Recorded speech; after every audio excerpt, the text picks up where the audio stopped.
This podcast is a work of historical interpretation. While we strive for accuracy, some aspects of history are open to interpretation and debate. Thank you for listening. Okay, so what did we do this year? Let's reminisce. Stuff. I mean, I got to be in a play. That was fun. POTUS. That was a lot of fun. It was traumatizing for those who witnessed it. It was not. I got to be a little crazy on stage. It was fun. Inner tube. And Post-it notes and blood. And that's all. I had clothes on. They were just not a lot. Yeah, that's how I spent my August and September. I don't remember much wearing else. Wearing Post-it notes? Yeah. And fake blood. In an inner tube. All the time. And at one point, I had the American flag draped over me because I was Stephanie from POTUS, for anybody who knows that. They'll understand that. I don't understand that. I don't understand how that didn't get you a job in the administration that we currently have. Well, I didn't apply, so there's that. Somebody should have applied for you on your behalf. No, thank you. Let's see, what did you do this year that was fun and different? Anything. Music stuff. We did American Idiot together, also at PECA. That was fun. For you. Why wasn't it fun for you? Got to sit right behind me the whole time. Yeah, I know. And I had to bring you your own microphone. Well, yes. Because I should probably buy one of those. Yeah, you probably should. They're not super expensive, I don't think. I also have read over 70 books. That's it? This year that I can, that's not including my Kindle Unlimited, which I don't know if they give you a Spotify thing where it tells you how many books you've read, but I'm sure you can look up something that would tell you what you've read. Yeah, hopefully. Did you read my books? I bought them. All of them? All three of them? One. One. I did buy one. Why didn't you read it? Because I forgot to read it, but I can. Mark read it. Did he? That's what he told me. Oh, okay. All 1,000 pages?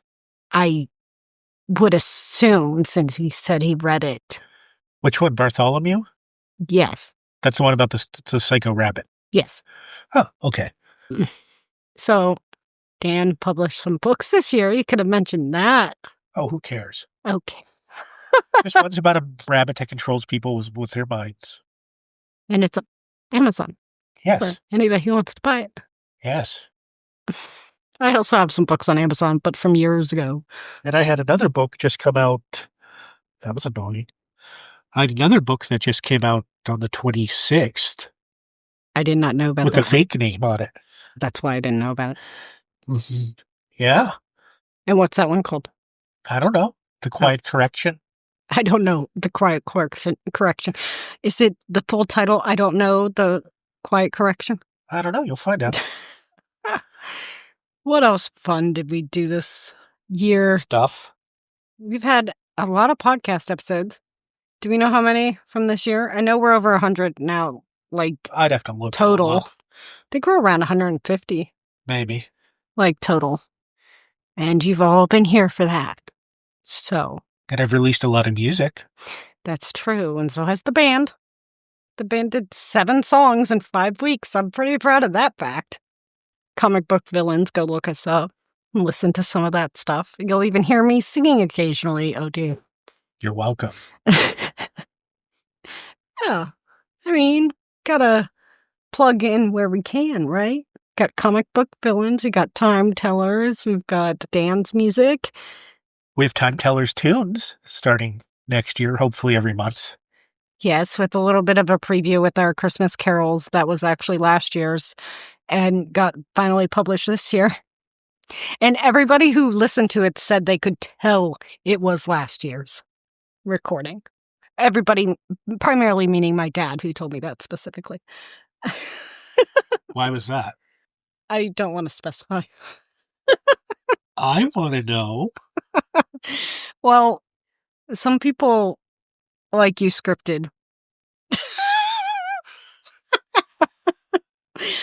I'm not saying anyone but yeah, specifically. when I write things that are scripted for you, you get offended. Just because I like writing about food a lot. He does write about food a lot. Almost all our food episodes are written by Dan. Mostly because I got really busy in the fall with POTUS and American Idiot, and then Journey to the Poles of Inaccessibility, and then Frozen back to back to back to back to back. And of course, losing my mom in the mix of that. So a lot of the recent episodes have been written by Dan, who picked up the slack because I was a little preoccupied. And yeah, right? Sure. It was a busy fall into winter. It really, really was. Plus work and kids and all that good stuff. Just life in general. Right? Sure. I had music stuff. You keep saying that, yes. You did a couple of performances at various churches during the Christmas celebration. Oh, yeah. Technically, I did play at a church during Christmas season, but it wasn't for Christmas. Did you play any Christmas carols? No. I played today.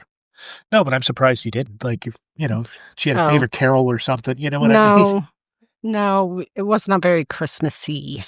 No, but like I said, from the standpoint of if there was a favorite, you know what I mean? Right. We're talking about my mom's funeral. That's when I got to play. I played today by the... Oh, God, I forgot the name now. John Denver. No. Oh. The original. John Denver did cover it, but... Oh, gosh. I don't remember who did the original. Christy... Oh, man. My dad's going to be mad at me now. But anyways, Dan arranged the music for me. Shocker. Me? Do music? Yeah, he did. And then my sister did the eulogy, and we got compliments as much as you get for funerals. But I digress. You'll never get told you suck, no matter what. So you're saying I sucked? You weren't even there. I know. He had to practice. You more or less said I wasn't invited. I did not. What are you talking about? Or was that the Plymouth I wasn't invited to? No, you could have come to the Plymouth. What are you talking about? We just had to have certain numbers for the Plymouth, so we could tell them how many people were coming. That's all. And funny story about that night. Me, my dad, and Sam went to go to the Plymouth, but every single table in there was reserved. So we ended up walking over to Steve-O's. Well, we were done by 2. This was at 5. Yeah, so it wasn't... No, I was just saying that was that same night, because that was the night that they were going to the show. Gotcha, yeah, because that's the one show I didn't do that in the night before, because I was we walked in there, and then, every single table in this place is reserved that doesn't have people at it. Oh, that's nice. Well, it's that time of year. A lot of people doing stuff. So, but anyways, shall we... Yeah, so then we just had to walk over to Steve-O's. Oh, heaven forbid you had to have pizza. The place you go all the time. Yeah. Steve-O's is right on stage. Especially when they call me out by name when I walk in. It's kind of like Warner Books for me. They're like, oh, Renee's back. My favorite at Steve-O's is when I walk in and they start cooking my food before I even order. Wow. You know you've arrived or you've gone someplace way too many times when they start doing that. Yeah. They don't do that at Warner's for me. But they do know me better. They don't assemble a bag for you? No. Just be like, here you go. No. Read these. These we pick for you, especially. No, they don't do that. Yeah. But they are great. So if you're in Erie, go visit either Steve-O's Pizza or Warner Books. Apparently, it's what we're doing. Also, Porky's Pizza's good, too. Mm-hmm. If you're over there. If you're on the west side. And Ipa's good, too, but there's no parking, so that kind of sucks. Yeah. Anything in that food hall, they got screwed. Yeah. And also, we are currently under almost, blizzard conditions right now? We have a squall warning right now. Yeah, and the wind is insane. I don't know, are we uploading this tonight, or are we putting it up for Wednesday? Whenever you want, one or the other. Oh, okay. So that might still be going on, or it might not be. Yeah, but we did not have a white Christmas, so now Mother Nature is making up for the fact that we didn't have a white Christmas and giving us pretty much a white New Year's. And they even shut down the peninsula. Did you see that? No. Yeah, it's closed. Like right now it is? It was when I saw the post a couple hours ago. Oh. So I would assume it is still. They said it was going to be closed until it was safe to open. I know a lot of 79 by Meadville was shut down. Yeah. It's perfect timing for Frozen at the Playhouse. Yeah. Which still has 2 more weekends. And sold out weekends. Like, I tried to get tickets for people, and they are sold out. and they probably aren't listening, but if they are, again, I apologize. I was trying to do a nice thing and waited way too long because, I've been distracted. But I told you we could put them in the pit. that you can't see There's from a the TV pit. screen It's not good enough. for free. I mean, right. And we don't have any room in the orchestra pit. We could turn on the TV in the green room. Oh, yeah, there is a TV back there, isn't there? Anyways. Everything like that. Yeah.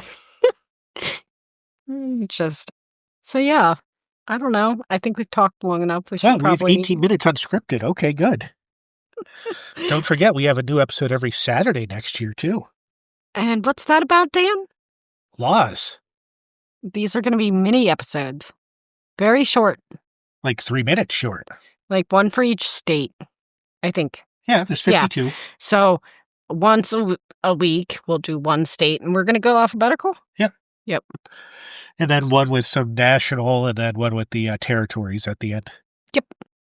Just with random laws that may or may not be on the books, and we may or may not actually have ever existed. And may or may not make sense. Which a lot of them don't. So you're saying I should be allowed to wrestle bears in Alabama? I mean, if that's what your heart desires. I don't think you'd win, but I mean, you're what if it's koala? Big, but koala bears are apparently very mean. I don't know. Yeah, but couldn't I just pick it up and just... Anyway, so we have that coming. We'll have our regular episodes. I guess those are technically tiny time tellers. Yeah, sure. But they'll be on Saturdays. I think I could take a panda, too. I could just roll it down a hill. Pandas are, endangered, so you better not do that. I didn't say I was going to hurt it. Anyways, good luck to you. If you do decide to go to Times Square, I will not be going. I have no interest in that whatsoever. So today's episode is about Times Square and other such things. It's called When the Ball Drops, the history, meaning, and machinery of New Year's Eve in Times Square. Maybe I should go see the 4th of July ball. That's a thing. Yeah, they're doing it this year for the 250. That makes sense, actually. Yes. We will be doing episodes on the 250th anniversary throughout next year as well. If there is a 250th anniversary. Either way, it's still 250 years. So we will be doing that. At some point. Hopefully. Probably during the summer is my bet. Because, 4th of July and all that good stuff. No, because when's his birthday that it's going to be moved to instead of the 4th of July? Okay, you can delete that little part. Yeah, I don't want to give anybody ideas if they're listening. No, Lord. Okay. There are very few moments when millions of people agree to stop what they're doing at the same time. No scrolling, no multitasking, just watching a single object move slowly through the air. And yelling numbers. 5, 4, 3, 2, 1. Those are the numbers. What are you counting off to? Year. Happy New Year! Oh, I thought you were blasting off. And yes, yelling numbers. Tonight we're diving... I prefer a 10 count. Okay. Tonight, we're diving deeper into how Times Square became the world's most famous threshold between one year and the next. Not just a party, but as a carefully engineered ritual of time, media, crowd, psychology, and cultural meaning. But Europe gets it before we do. I know. I was trying to explain that to my son recently, that, Britain will... and other countries Australia will become, first. will turn into 2026 before us. He was very confused. He is 7. Humans have always marked time with place. Stone circles, temples, city gates. You don't just need a calendar, you need somewhere to stand when time changes. Let me go stand. It's 4:47. I got to find somewhere to stand for 4:48. So Times Square became a modern version of that. Exactly. By the early 20th century, it wasn't just bright, it was unavoidable. If you wanted to see the future, you went where the electric lights were strongest. Times Square didn't just host New Year's Eve, it visually represented modern time. I was debating on if I should tell you to redo that or not. Oh. You slipped into your Minnesota. Which makes sense why it's stuck even when other cities tried similar celebrations. The ball drop works because it's simple. It moves, it's visible, it obeys gravity. even though there's no gravity involved, Exactly. which we all trust more than promises. Yes, unlike fireworks or speeches, the ball gives the crowd a physical countdown. You can see time ending. That matters psychologically. Historians who study rituals note that humans respond strongly to visible transitions, doors closing, candles exhausting, objects lowering. So the ball isn't just marking midnight, it's closing the year. Here's a weird detail. One Times Square, the building the ball sits on, is mostly empty. Yeah, of course it is. I have pictures of it. He does. It hasn't functioned as a traditional office building in decades. Its real value is vertical real estate. Signage, visibility, symbolism. Inside, technicians work in narrow spaces, maintaining the ball, the mast, and the drop mechanism. It's less glamorous than it looks, more ladders and cables than champagne. So the most famous building on New Year's Eve is basically a shell. Shell holding a ritual that we all watch on television. Weeks before December 31st, the drop is rehearsed repeatedly, sometimes daily. Not just the ball, but the lighting sequence, the timing mechanisms, the emergency power transitions. So midnight doesn't get stage fright. Exactly. Engineers plan for power loss, mechanical failure, weather interference, which we might have this year, and communication breakdowns. If something catastrophic happened, the broadcast would still count down. Midnight would still be declared. The ritual matters more than the mechanisms. So, have you ever seen the ball drop in person? No, just seen it sitting on the roof. Because it never gets put away. Okay. Let's talk about the crowd experience. People are placed into pens not just for safety, but for emotional regulation. Dense crowds can panic if they feel trapped without structure. Pens provide visual boundaries, and by pens, I think they don't mean like, what are those, the temporary structures they put up. Fences. That's the word I was looking for. The little concert barriers. Yes. And what does it do? So it's controlled chaos. I hate it when you write these. Why? Because I don't give you as many lines? Because when I write it, it's hilarious. Yes, music, countdown clocks, screens, and constant announcements keep the crowd engaged and oriented. The goal is to prevent boredom, fatigue, and confusion. Because those are when things go wrong, and people are out there long. Now. Yeah. I hope not. This early? It's only the 29th. I get a shirt. New Year's Eve in Times Square generates tens of millions of dollars in advertising, broadcast rights, tourism, and brand exposure. For 1 minute of ball movement. It's not even a full minute, though. Hotels charge premium rates, restaurants sell fixed menus, networks sell ad slots months in advance. But the city itself spends millions on security, sanitation, and infrastructure. So it's not just a party, it's an investment. That they do every single year. Sorry. Within hours of midnight, sanitation crews begin one of the largest single-night cleanups in New York City. Streets reopen by morning commute. Which feels almost wrong, because you shouldn't be driving anyway. Especially on New Year's Day. What? Anywhere in New York. True. That's the point. The ritual ends cleanly, no trace. The year begins without debris, at least symbolically. And what time does that morning commute start? Probably 5 a.m. Yeah, so that's a lot of cleanup between basically 1 and 5, because they got to get everybody out of there, too, which they don't get out that quickly because they're people. Television coverage carefully compresses space. Camera angles make Times Square look endless, even though the actual viewing area is limited. So TV New Year's Eve is bigger than real New Year's Eve. It's always bigger on TV. Yes. Directors use crane shots, close-ups, and lighting tricks to make the moment feel global, even while being intimate. That illusion helps viewers at home feel included. I want to feel included. Time zones because we got to talk about time zones. We already mentioned them slightly. Are a human invention. What? Yes. Yeah. Who else would have invented them if they weren't human? Created for railroads. Dan likes a good railroad. Commerce and coordination. New Year's Eve ignores that logic emotionally. People accept symbolic midnight even when their clocks say otherwise. So we're choosing community over accuracy. Shocker. That's what rituals do. Although, so with time zones, for example, like you said earlier, Australia Wins. wins. And they are how many hours ahead of us? Oh, I don't remember. 12? 13? I thought it was like 16, but I could be wrong. I know Britain's like about 8. 6. I thought that was 5. Sorry. Maybe it's Germany. That's like 8. Like mainland Europe. I don't remember.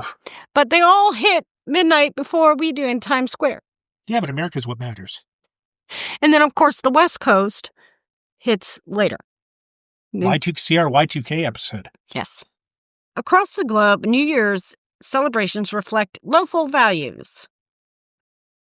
Okay, sorry. I was like, what did I list here?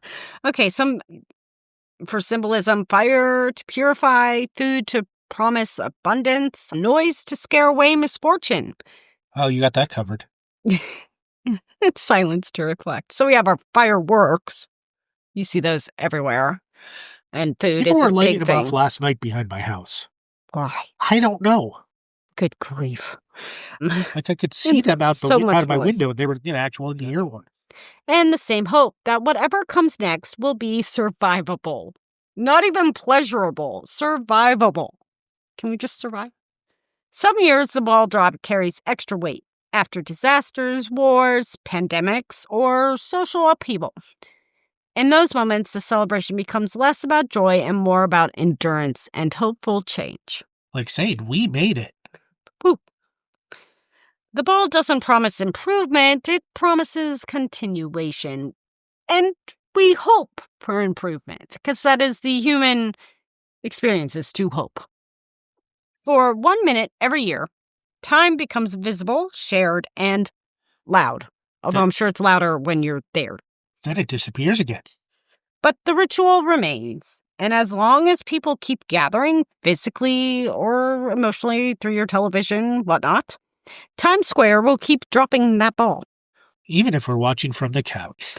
Especially then, as I will also be watching from the couch. You sure you don't want to go see it in New York City? I don't know. I will avoid large crowds, as I try to do.